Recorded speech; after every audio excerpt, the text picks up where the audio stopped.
Hello, I'm Hushi, and welcome to my latest extemporaneous video. Today I'm talking about a film called Aenigma, which is like Aegis Enigma, like AE. People pronounce it differently.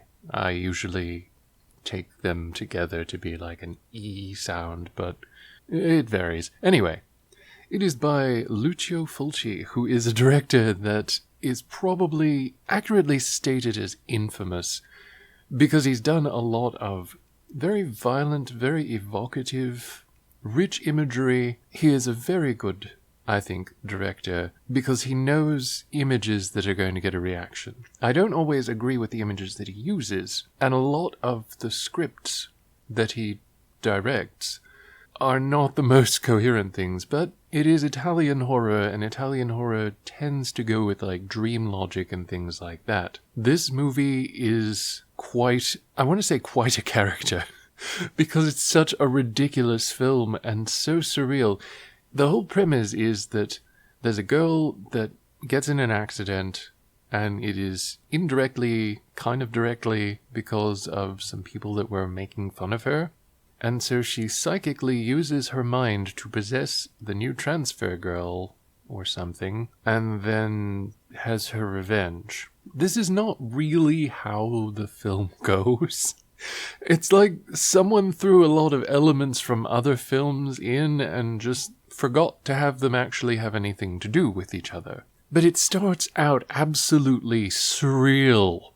It starts off with a slow, powerful romance ballad that also recurs at the end of the film in just as incongruous a way as it begins it. And you have this sequence of this guy and this girl dressing and making up and styling the hair of this other girl.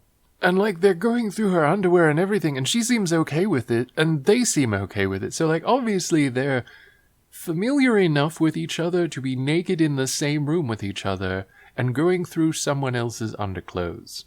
I mention this now because this usually would take a not inconsiderable investment of time to reach that level of trust with anyone. But they also make some very...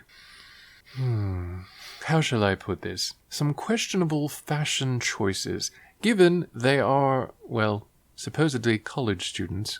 I don't know what that exactly means in the context of this, because obviously everybody looks like they're basically about the same age, whether they're faculty or students. But if you look at it, gold eyeshadow with black on the bottom of the eye, bold 80s style blush rouge on the cheeks, and a hairstyle that says, I don't know, Mrs. Butterworth's. These things do not go well together. They also put her in a red dress, which is really not a very good dress to go with the makeup. Like, it was a very bold choice. It was just not the right choice for this particular actress. But oh, it gets better. So they set her up on this date, and apparently have bugged the car and are laughing about her genuine feelings for this guy who apparently has no feelings for her but is still willing to make out with her. If you think about it for even like 5 seconds, it does not work at all. It's just ridiculous. And then she runs, and they go after her in their car, and they're laughing, and she runs out in front of a car and gets hit. And so she ends up in hospital, and she's not doing very well. And this is where the film gets even more ridiculous. Because while Fulci has a perfectly workmanlike, serviceable direction, it cannot save this giant donkey mess of a show. It's amazing how someone can be so utterly uninformed about medical anything. But watching even one scene that takes place at this hospital, you have to wonder, has he never even seen another film that dealt with doctors? Or medical procedure? Or how hospitals work at all? Ever? There is so much wrong in any individual scene at hospital, to say nothing of all the other ridiculous things that happen during the film. But that's the worst part of all. And the physician who is caring for this comatose girl is just horrible. But at the same time, somehow he's a general practitioner that makes house calls to this boarding school, a medical doctor with training in surgery, and a psychotherapist who is trained and accredited and able to do all of these things if needed. But getting back to the people that dressed her up like, well, she looked like a professional. I don't know how they managed that so well, but, yes, she certainly looked like a professional. But if you think about it for even just a moment, who would really take that amount of time to set up something so frivolous that isn't really that amusing and certainly not funny? Like, what kind of return were you expecting from this? She would have to be, like, this might be believable if everyone were in middle school or something like that. But these are supposed to be, they call it a college several times, so these have to be people at least in their late teens. And they're at a school. How is it possible that they have that much free time? And how is it possible that all of these people, which is at least like, I don't know, 7 or 8 people I seem to remember, keeping their story straight for long enough to make this girl think that they liked her, enough for her to trust them, to even dress her from the underwear up. It's just mind-blowing how anybody would actually make this plan.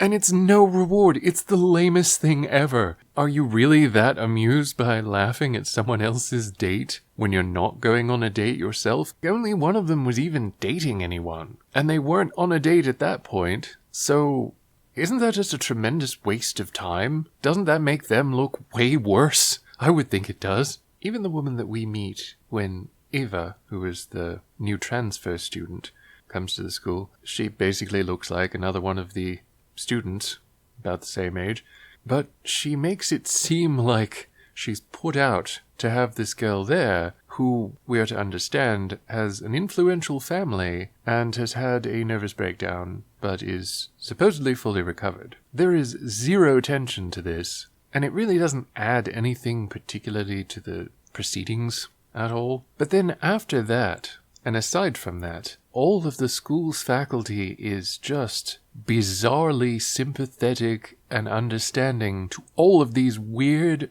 outrageous things that are happening. Like, even when people start dying, they are very, very careful and very, very concerned around Eva. They don't want her to have any more trouble. And while it's kind of sort of hand-waved by the fact that she has an influential family, this was a mid to late 80s film, and they were going out of their way to be very sympathetic for her mental and emotional health. Like, they even told her at one point when one of the girls had been killed, don't worry about it, you're obviously upset, please don't come to classes, just take your time and take care of yourself. And they were presented as genuine, which makes it even more surreal because that's just really unexpected. So that was probably the best part of the movie.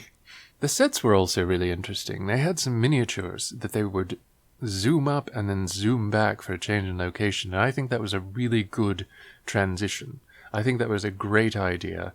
And the miniatures were actually very convincing. They were very good work for the budget I'm sure they didn't have. But that was a very neat part of it, and I really, really respected the work that was done to make that look not only convincing, but also very good at giving context.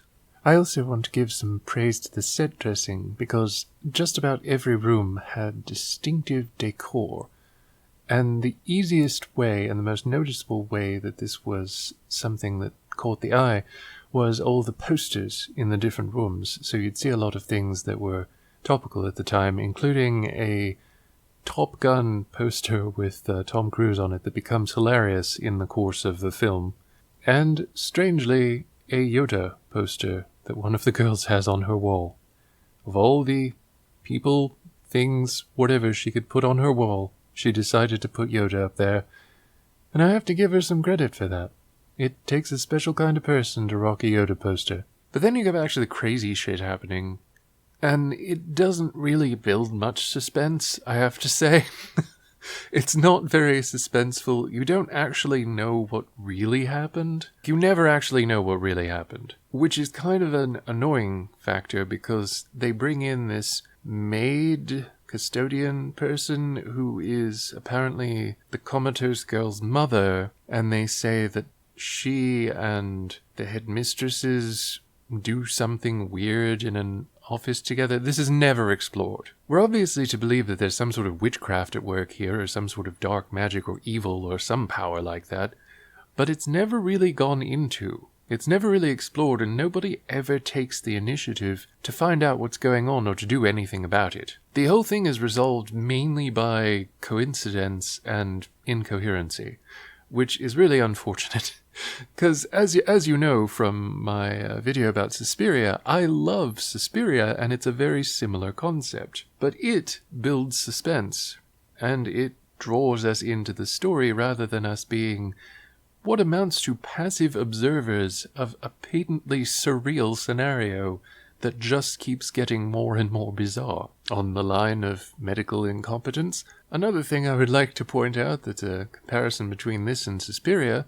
In Suspiria, it actually looks like Susie is getting an injection, and they are using the aversion to needles very common in people to build fear and make it seem weird and unpleasant and very uncomfortable. In this, they focus on the very, very bad effect of the doctor obviously not injecting her with anything, but instead getting in about an inch or two of her aura. If you're going to do that, at least angle it so that it looks convincing, and don't zoom right up in to show, hey, I'm not actually injecting her at all, because that won't make people uncomfortable, except in the, oh god, they thought they could make a movie way.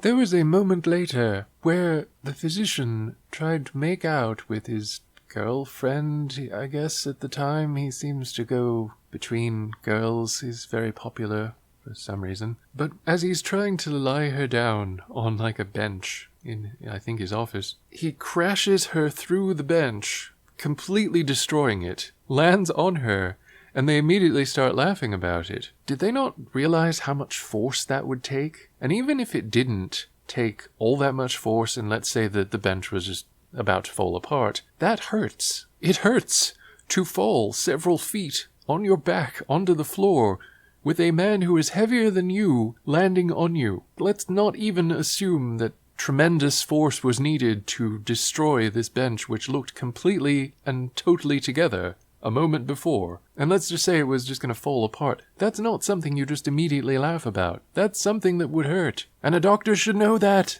And almost immediately after, this dude gets beheaded with a window. Do you realize how fast and how sharp a window would have to be to cut off a head as cleanly as it seems to in this film? Sure, you may be able to smash it off, I guess, if you really wanted to, even though that seems like a very unnecessary, excessive, pointless thing to do. But a window is not a guillotine, and especially the windows at this school, that just would not work like that. Just give me some verisimilitude in my murders, okay? Overall, though, I recommend this movie just because it's so ridiculous. Like, there's one point where a girl gets sort of suffocated by snails. It's more like some snails crawl on her and then she has an obviously fake one in her mouth sometimes. But, it